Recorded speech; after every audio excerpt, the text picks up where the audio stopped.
Coucou, me revoici, me revoilà. On est jeudi soir.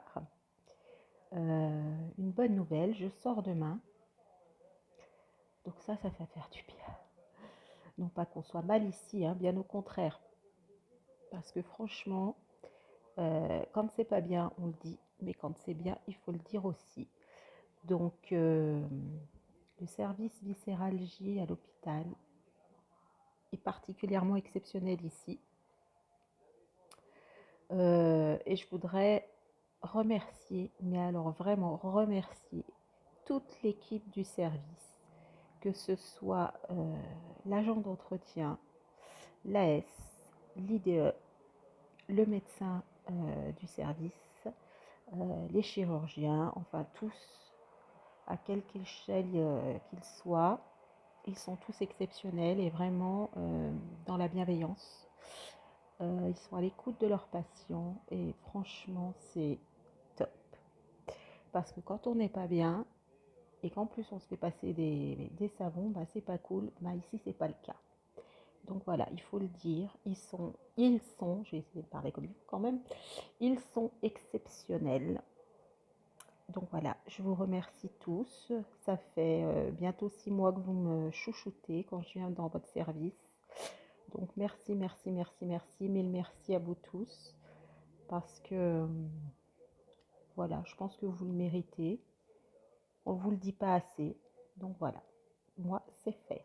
Je vous ai mis des petits mots dans votre petit cahier qui est à l'entrée du service. Mais bon, je ne vais pas écrire à chaque fois parce que je vais remplir le cahier à moi toute seule, hein, forcément. Donc voilà, je m'excuse si je renifle parce que la sonde me fait couler le nez, ça m'irrite et j'ai le nez qui coule. Du coup, j'ai tendance à renifler. Donc je m'en excuse d'avance. Donc dans cette vidéo, en fait, je voulais faire un petit peu un petit bilan psychologique de ces 6 derniers mois. Parce que mine de rien, quand on a des complications comme j'ai eu, ça remet en question. Déjà, l'opération en elle-même remet en question, je pense, une bonne partie des personnes. Mais alors moi, là, au début, je disais elle a changé ma vie, mais finalement, elle a complètement chamboulé ma vie, cette opération. On me demande souvent si je regrette. Et ben, malgré tout ce qui m'arrive, toutes les galères, toutes les souffrances, eh ben, je regrette pas. Donc voilà, ça c'est une chose, je ne regrette absolument pas. Euh, et puis je dirais même que cette opération, elle m'a permis d'évoluer dans le sens où toutes ces complications m'ont demandé un gros travail sur moi, euh, dans le lâcher prise. Voilà. Lâcher prise, quel mot. Voilà, donc il faut à un moment, il faut apprendre à lâcher prise et à faire confiance. Oh, quel grand mot ça. Alors chez moi, ça a été un travail énorme, hein, faire confiance, hein, parce que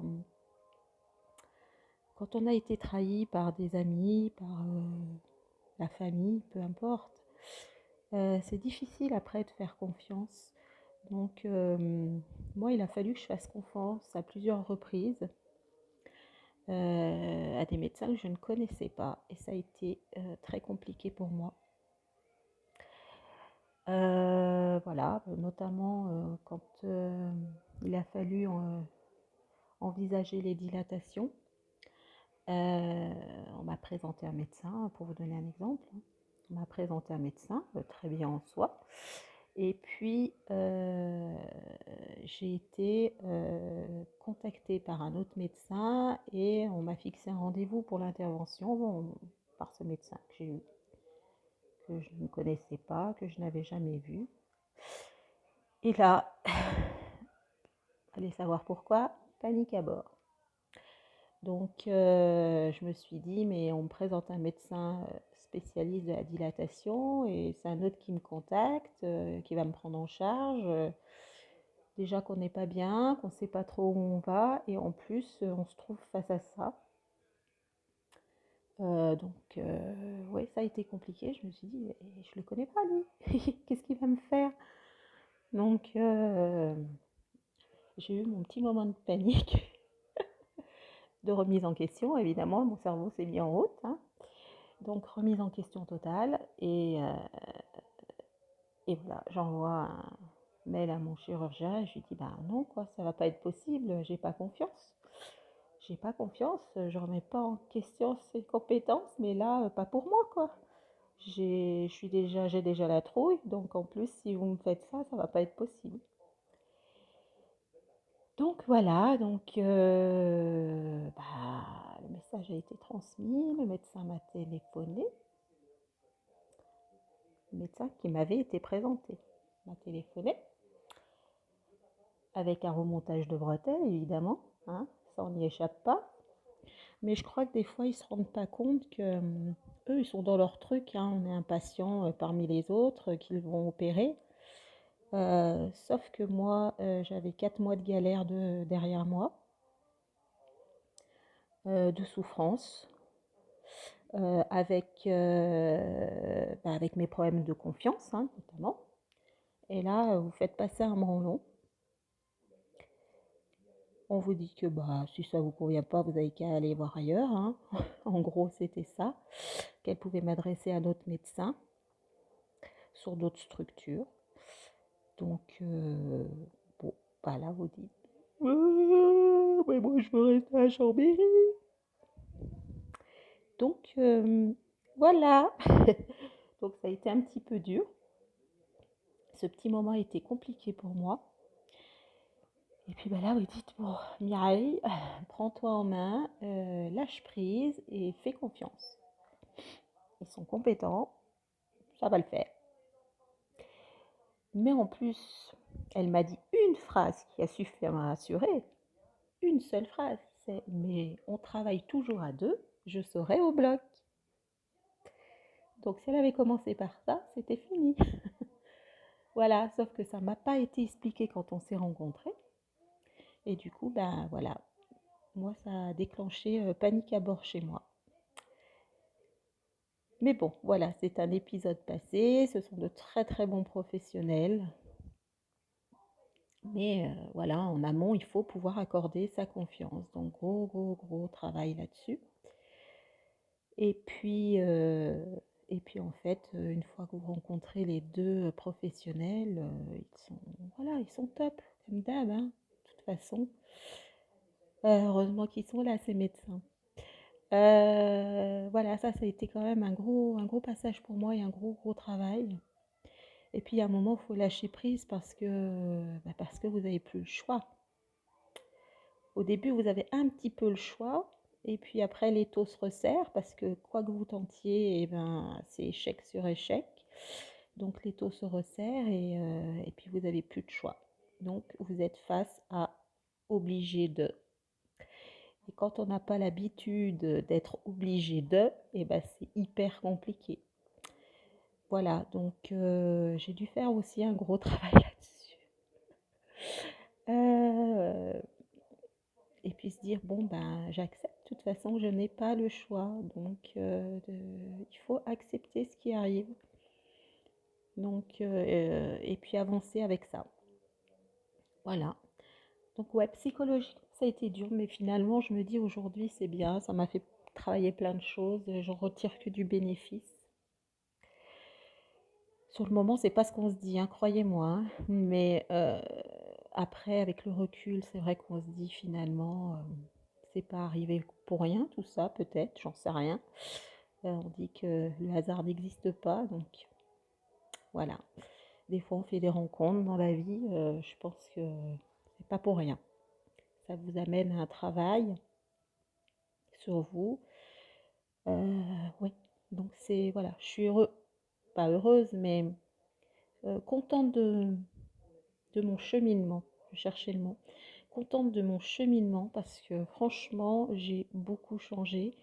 Mais c'est vrai qu'en fait, ces changements, ça m'a tellement changé profondément que après, ça a des impacts sur votre vie personnelle. sur votre vie familiale, sentimentale, euh, voilà, sur plein de choses, sur votre quotidien. Donc c'est pas toujours évident parce que la famille comprend pas en fait ce qui se passe.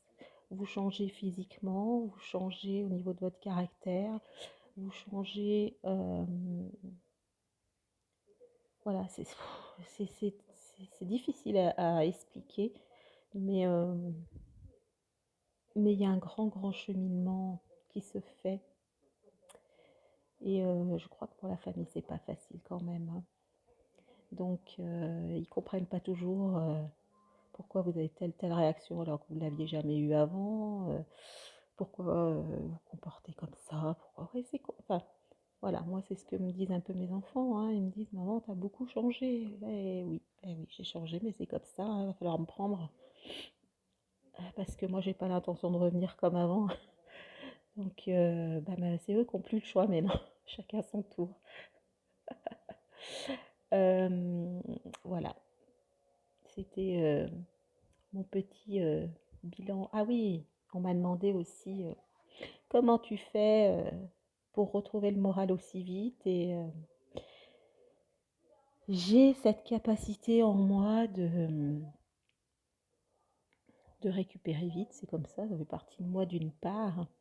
Et d'autre part, étant fibromyalgie, j'ai fait un séjour de 6 semaines dans un établissement à Aix-les-Bains, où on nous prépare et on nous apprend la gestion de la douleur, notamment avec des séances de sophrologie. Du coup, j'en tire bénéfice à chaque fois que j'en ai besoin aujourd'hui dans ma vie. Et notamment quand je n'ai pas le moral, je me sers de tous ces outils, en plus des outils psycho, euh, qui m'aident aussi beaucoup, c'est vrai, pour travailler avec des psychos et pour avoir fait des analyses de la pratique avec aussi des psychologues. Donc ça aide beaucoup. Euh, voilà, c'est un gros travail. Ça vient pas du jour au lendemain, mais quand on a appris à utiliser ces outils, c'est super parce que évidemment, on se relève plus vite. Voilà. Donc, c'était mon petit bilan, mon petit bilan. Et c'est avec moi. Enfin, maintenant, bientôt 6, hein. Ça fera 6 mois le 10 août. Voilà. Ah bah oui, au fait. Allez, on va faire une petite blagounette pour la fin. J'ai fait j'ai fait une chiffade aujourd'hui. Chez nous, on appelle ça comme ça quand on fait des boulettes. Donc, je suis branchée à ma sonde le matin et le soir. Et puis, je sais pas, je me suis trimballée l'après-midi avec ma pole dance alors que je n'étais pas branchée. Voilà, mon ami qui est venu me voir s'en est aperçu, mais m'a rien dit, donc m'a laissé traîner ma potence. Alors que j'étais pas branchée, mais bon, voilà, ça c'est encore des mireilles tout craché. Je crois que j'ai les neurones qui sont atteints là, ça y est. Je suis tellement habituée, je vis avec depuis tellement longtemps que maintenant elle ne me quitte plus, quoi. Même quand je suis débranchée, je l'emmène avec moi partout. Voilà, donc je déambule dans les couloirs avec une potence sans être connectée à l'appareil. Là là. Bon, c'est pas grave.